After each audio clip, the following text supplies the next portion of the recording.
Hey guys, welcome back to Rossoneri TV. I'm Gio and Adamo alongside Adamo to preview the upcoming fixture for AC Milan as they will be facing Sampdoria on Thursday, December 17 at 9 p.m. Italian time.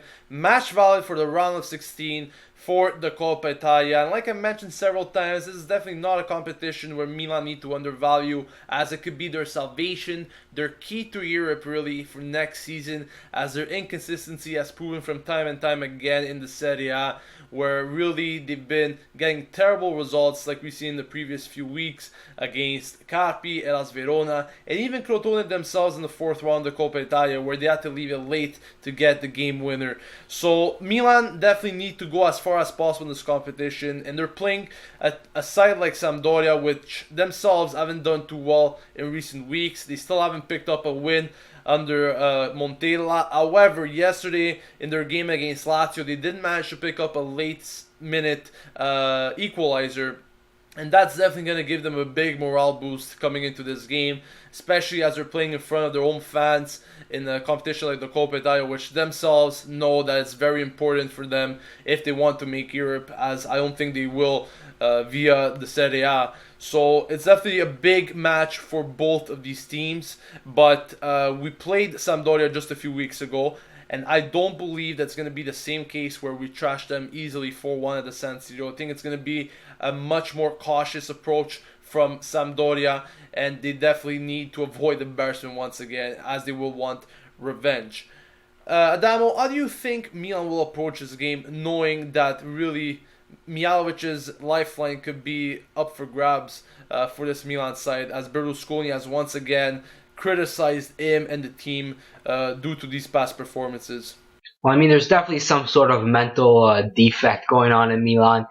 Something psychologically, obviously not connecting between the club management and the starting 11 that goes on the field, as well as the coach, of course. But I do think that Milan can get the job done against the Sampdoria side. This is arguably the worst time to be playing them because they just drew against Lazio, as you mentioned. And I'm sure Montella, with the coach that he is and the style that he kind of pursues onto his players, he's going to want them to build off this, and he's really going to emphasize that.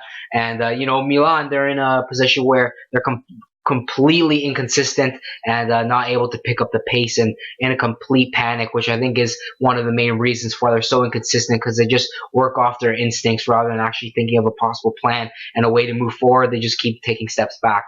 So I definitely think that Milan can beat the Sampdoria side, but it's all going to be down to Mihajlovic, and he's going to have to work out some magic, because if he doesn't, I think we may even be knocked out of the Coppa Italia as early as it is. Yeah, definitely. And it's not something that we could afford at this time, because the inconsistency in the Serie A, you could just see it. There's superior teams, they're way superior teams in the Serie A, and it's going to be really hard for us, I believe, even to make Europa League, as there's teams fighting, good teams fighting even for those positions. So Milan need to consider the Coppa Italia as Champions League finals, really, game after game, because it's a knockout competition, and you just need to take it game after game with the right aspect and the right concentration. So hopefully they do that, but taking a look at the probable starting 11 for this Milan side on Thursday, it seems like Mihajlovic has finally learned his lesson after that disappointing showing against Crotone in the fourth round, where he fielded many players that didn't get much playing time this season, or as you may call it, the bench players. But this time around, it seems like he's going to go with the usual starting 11 with maybe a few changes here and there. But it's going to be a very similar side that we see week in and week out in the Serie A. So let's take a look at it, as Abbiati is expected to start in net. Abate, Mexes, Romagnoli, and Antonelli in the defense. Niang, Kuchka, Bertolacci, Bonaventura in the midfield, with Baca and Luis Adriano starting up front once again in this 4-4-2 formation. So pretty good on paper. The biggest talking point for me, at least, is the midfield, because we're going to see, I think for the first time this season, correct me if I'm wrong, we're going to see Kuchka playing alongside Bertolacci, and this is a pairing that we haven't really seen play together. And technically speaking, Kuchka has been one of our most consistent players, especially in the midfield.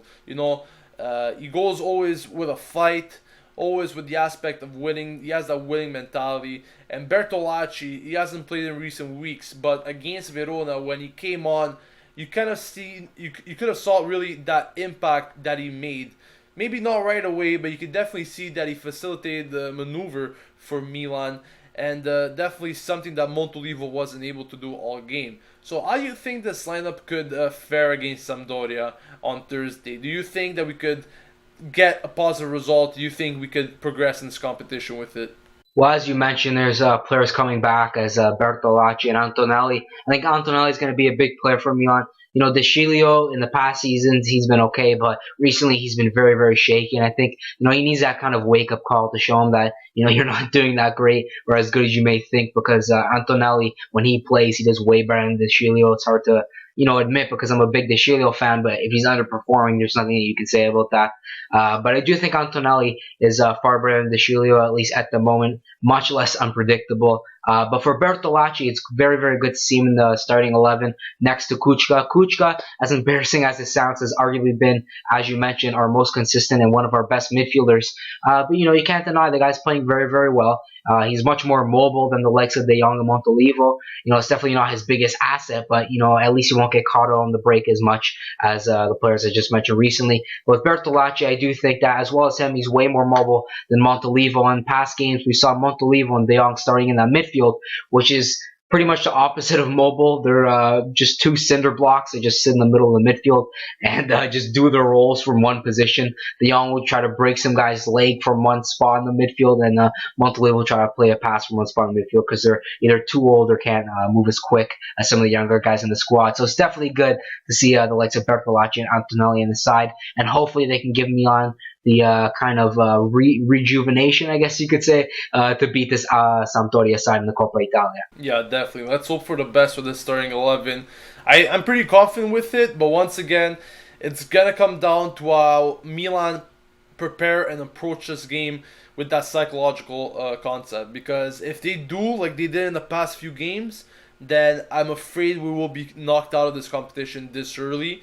If they come to this game well prepared with the mentality that we have to win no matter what from the very first minute, then I'm expecting some very positive things, and hopefully at the end of the day we get the result and progress in the competition. So it's all going to come down to that really, because a lot of our players you can judge, and obviously they're not made for Milan in terms of quality, but there are some of our players that could make a difference at any time in the game, I believe. And once again, it's going to have to be a team effort, because you can't just have two players doing all the work for the team and expect to come out of this one with a big result. It's going to have to be a whole team performance like we saw a few weeks ago against Sampdoria. And I think that was one of our very few performances where we actually came together as a team and completely trashed Sampdoria. If we do that, we're able to go as far as we could in anything. If we don't, like we've seen in the previous few weeks, then we're going to be screwed, pretty much. But that wraps up our match preview. Tomorrow, of course, the FIFA Predicts series will continue, as FIFA will be predicting the winner of this match. So make sure to subscribe to Rossoneri TV to stay updated with everything AC Milan, and also to support us as we are very close, once again, to reaching 7,000 subscribers. Thank you for watching. This has been Gio and Adamo signing off from Rossoneri TV. Thank you for watching once again. And as always, Forza Milan!